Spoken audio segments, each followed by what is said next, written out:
Aysular erken yeter, güzeller gülüken biter. Sen bana çok çektirdin, çektiklerim bana yeter. Aman sen bana çok çektirdin, çektiklerim bana yeter. Aman haydi gülüm gel Kerine'ye, kanal boyunu gezmeye. Haydi gülüm gel Kerine'ye, kanal boyunu gezmeye.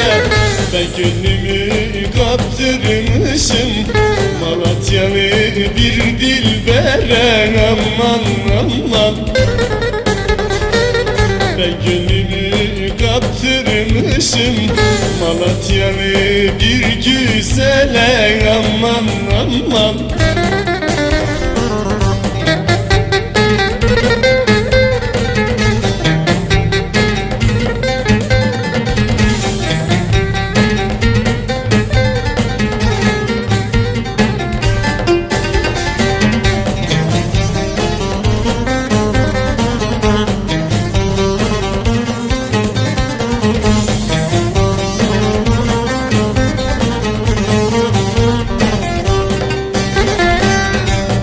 bir ahmak benlemiş, kendini yıkmak benlemiş. Şu benim sevdiğim güzel, hatırı yıkmak benlemiş. Aman şu benim sevdiğim güzel, hatırı yıkmak benlemiş. Aman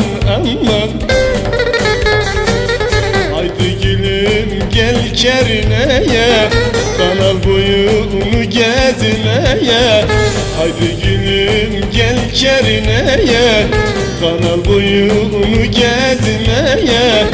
Ben gönlümü kaptırmışım Malatyalı bir dilbere. Aman ben gönlümü kaptırmışım Malatyalı bir güzele. Aman